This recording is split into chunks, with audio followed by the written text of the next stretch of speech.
The ancient art of mental fortitude. Imagine this.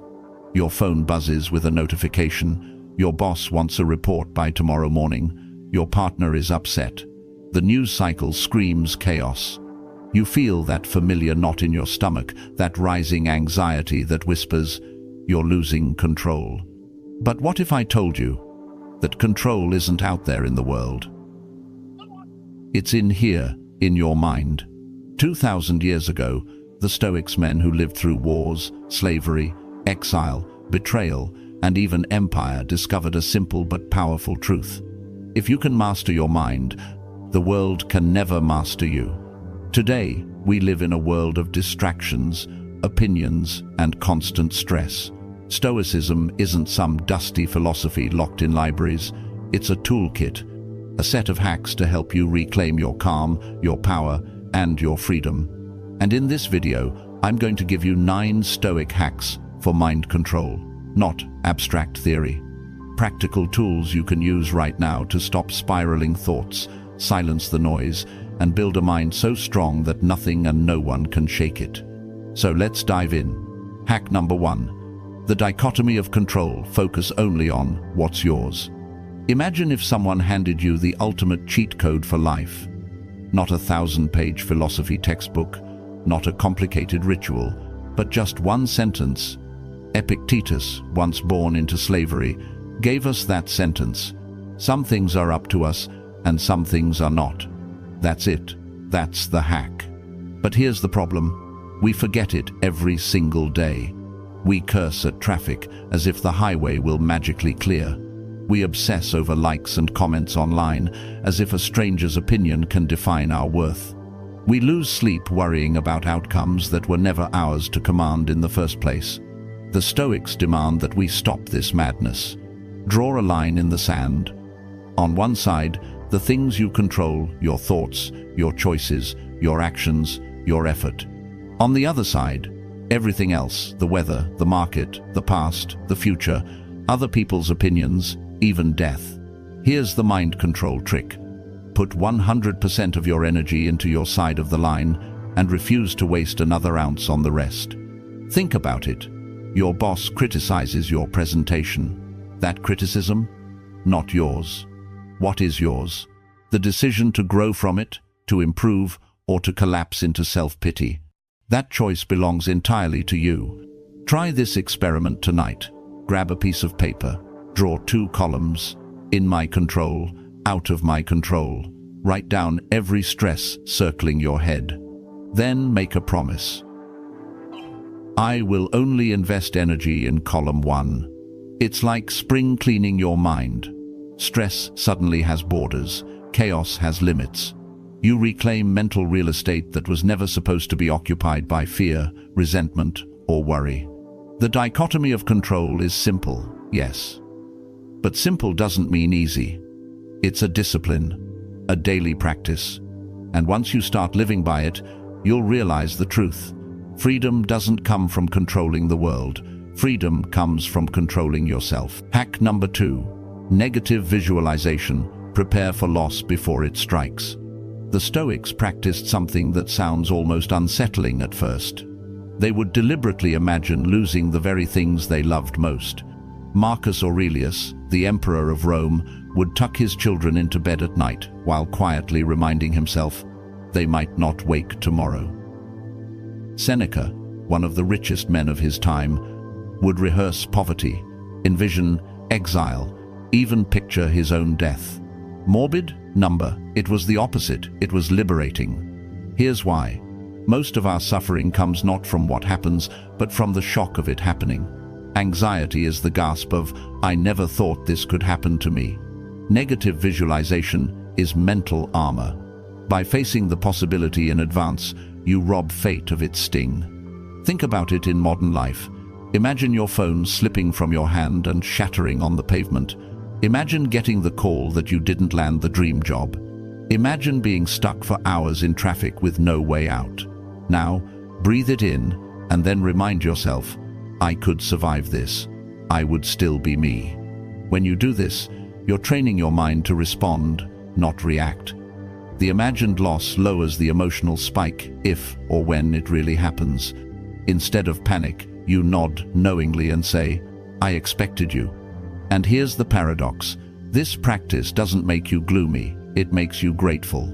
After imagining the loss of your loved ones, their presence feels more precious. After envisioning poverty, you see wealth in even the simplest comforts. Seneca captured it perfectly.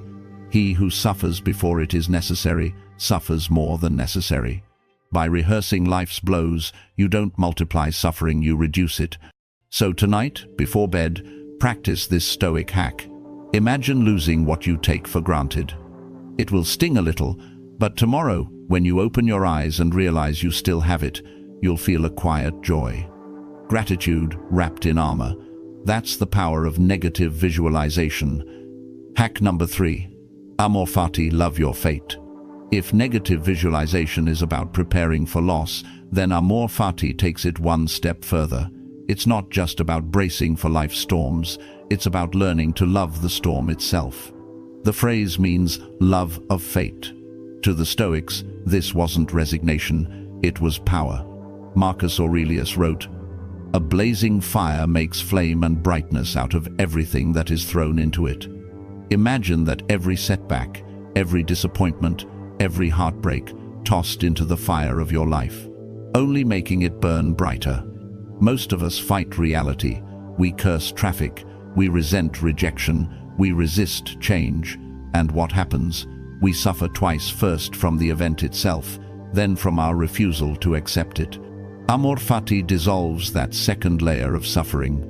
Picture this. You lose a job. The usual reaction is panic, self-doubt, maybe even shame. But the Stoic reaction, good. Now I have an opportunity to reinvent myself, to pursue something better aligned with who I am. Or imagine a relationship ends. Instead of clinging to what's gone, you tell yourself, "This too was part of my path. It shaped me. It strengthens me." Amor fati doesn't mean you force yourself to smile through tragedy. It means you refuse to see tragedy as wasted. Everything, even pain, becomes raw material. Every twist of fate becomes fuel. This is radical acceptance, but with a twist, it's joyful. Instead of gritting your teeth and tolerating life, you meet it with open arms. Try this mindset tomorrow. Whatever happens, whether the day unfolds smoothly or collapses in chaos, whisper to yourself, "Amor fati, I chose this." You'll feel a strange shift. You stop seeing yourself as life's victim and start seeing yourself as life's collaborator. That's the Stoic secret. When you love your fate, fate loses its power over you. Hack number 4. Premeditation of evils. Expect the worst. Calm the heart. If amor fati is about loving whatever comes, then premeditatio malorum, the premeditation of evils, is about expecting it before it arrives. The Stoics knew something we forget. Life rarely goes according to plan. Epictetus warned his students, "When you are about to undertake something, remind yourself of what kind of thing it is." In other words, before you walk into the arena, picture the blows you might take. Before you launch the project, picture the setbacks. Before you step out the door, remember that the world can and will disappoint you. This isn't paranoia, it's preparation. Think about a soldier who trains in brutal conditions before facing war. He doesn't hope for hardship, but by rehearsing it, he ensures he won't freeze when the real bullets fly. That's exactly what Stoics did with their minds. Here's a modern example. You've got a big presentation at work. Instead of repeating to yourself, "It'll be perfect, nothing will go wrong," stop. Imagine the slides failing. Imagine the audience looking bored. Imagine your voice trembling. Now, take a breath. If all of that happened, could you still survive? Yes.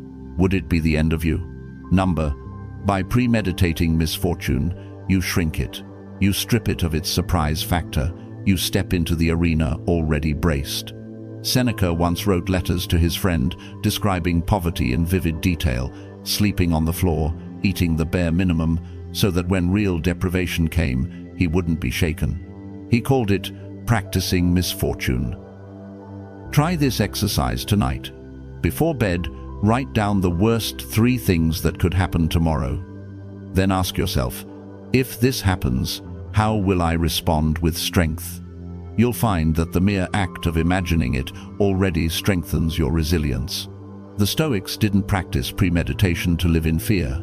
They practiced it to walk through life fearless, because once you've already faced the worst in your mind, the world can't catch you off guard.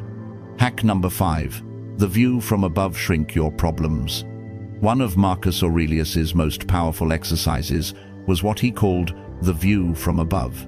He would sit in his palace, overwhelmed by politics, wars, betrayals, and endless duties. And then he would imagine lifting himself above it all. First, above the city of Rome, then higher, above the empire, higher still, above the earth itself, until all of humanity looked like tiny ants moving across a speck of dust floating in an infinite void. Why? Because perspective is power. When you zoom out far enough, everything shrinks. The insult that ruined your day? Gone. The failure that felt unbearable? Insignificant. Even your greatest triumphs and struggles become small ripples in the ocean of time. Try this for yourself. Close your eyes and imagine rising above your home. Picture the streets where you live, then your city glowing at night, then the continent beneath you, then the earth, a blue marble spinning silently in space. From that vantage point, do the problems weighing you down still look so overwhelming, or do they fade into the background noise of existence? This Stoic hack doesn't make life meaningless, it makes life precious. Because once you see how small everything is, you stop wasting energy on the petty. You stop letting gossip, criticism, or temporary setbacks consume you. Instead, you focus on what actually matters, living with integrity, serving others, and using your brief moment on this planet wisely. Modern science even backs this up. Psychologists call it the overview effect. Astronauts report that seeing Earth from space permanently changes their perspective, making them less self-absorbed and more compassionate. Marcus discovered the same effect without leaving Rome. So, the next time you feel crushed by life, remember, you're standing on a rock, spinning around a star in a galaxy among billions. Your problems are real, yes, but they are not ultimate. Take the view from above, and suddenly, the weight lifts. Hack number 6. Conscious indifference, mastering indifference. The Stoics had a radical way of looking at life. They divided everything into 3 categories. 1. Good things like wisdom, courage, justice, and self-control. 2. Bad things like dishonesty, cruelty, weakness, and corruption. 3. Everything else: money, fame, health, comfort, even life itself. They called this 3rd category indifference. Now here's the twist. Most people flip this upside down. We chase money as if it guarantees happiness. We cling to reputation as if it defines us. We obsess over health as if it can stop mortality. Meanwhile, we neglect the only things that truly matter: virtue and character. Epictetus put it bluntly: if you want to improve, be content to be thought foolish and stupid about external things. What he meant is this: if others mock you for not chasing wealth or not caring about status, let them, because your peace comes from within, not from their approval. Think of it this way: money is nice, but it doesn't make you good. Health is valuable, but it can't make you wise. Fame may feel intoxicating, but it can vanish overnight. None of these have the power to touch your soul unless you hand them the keys. This doesn't mean you despise these things. Stoics called them preferred indifference. Of course, it's better to have health than sickness, wealth than poverty. But the key is to hold them lightly, never confusing them with the source of happiness. Here's a practical exercise. The next time you face criticism online or at work, pause and say, "This opinion does not define me. My virtue does." Or when you're tempted to envy someone richer or more famous, remind yourself, they may own more, but do they own themselves? Conscious indifference is freedom, because once you stop letting externals dictate your worth, you become untouchable. Praise can't inflate you, insults can't deflate you, fortune can't control you. That's real power, not the power to control the world, but the power to remain steady, no matter what the world throws at you. Hack number 7. The inner citadel. Build a fortress within. Marcus Aurelius, Emperor of Rome, lived in a world of endless demands. Wars at the borders, plagues in the cities, betrayal in his court. Yet in the middle of all that chaos, he wrote in his meditations, "Men seek retreats for themselves in the country, by the sea, in the mountains. But it is in your power to retreat into yourself at any time." That's what he called the inner citadel, a fortress of the mind that no enemy, no crisis, no insult can penetrate. Think about it. Most people search for peace outside themselves. They want the perfect vacation, the quiet cabin, the weekend escape. But Marcus is saying, real peace isn't a place you travel to. It's a place you build inside, a fortress you carry with you, no matter where life drags you. Modern history gives us a powerful example. Viktor Frankl, imprisoned in Nazi concentration camps, surrounded by death and cruelty. Everything was stripped from him, his family, his freedom, his dignity.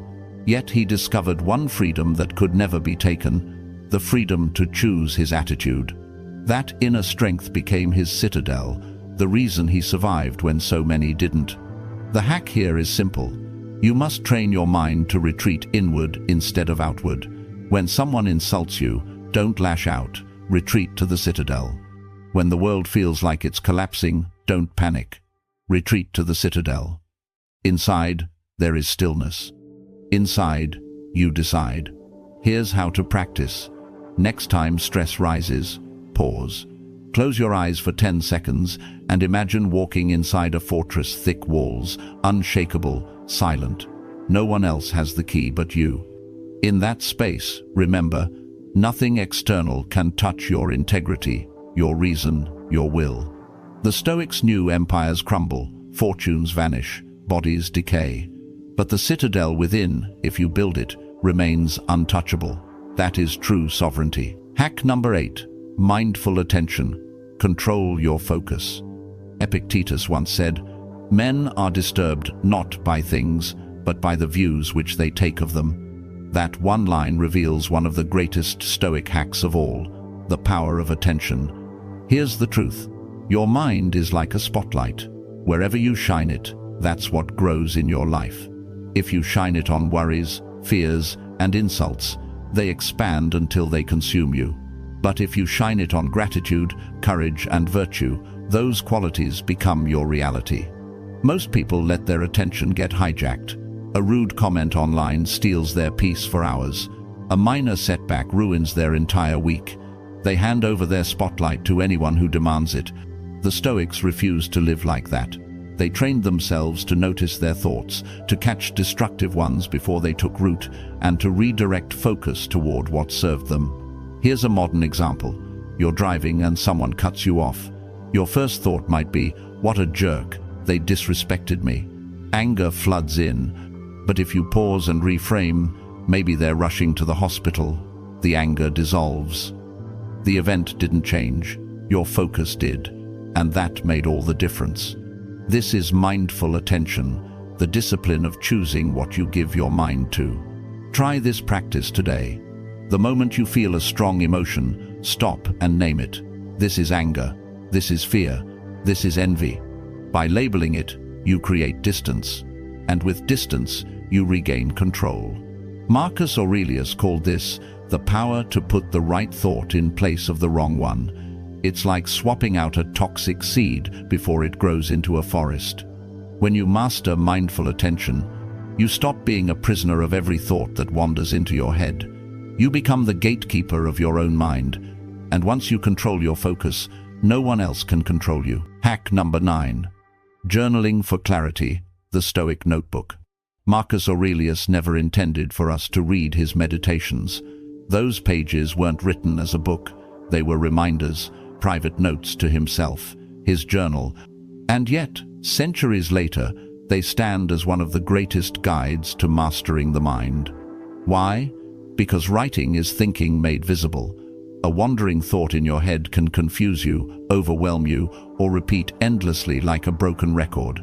but once you put it on paper, it becomes clear. You can examine it, challenge it, and reshape it. The Stoics knew this. Epictetus told his students to write down principles every day. Seneca wrote long letters to his friend Lucilius, not as casual correspondence, but as a way to sharpen his own soul. Journaling wasn't an optional hobby, it was training, mental weightlifting. Here's the hack. Don't let your thoughts stay trapped inside, release them through the pen. Each night, sit down with a notebook and ask yourself 3 simple questions. 1. What did I do well today? 2. Where did I fall short? 3. How can I be better tomorrow? That's it. 3 sentences, less than 5 minutes. But do it consistently and watch what happens.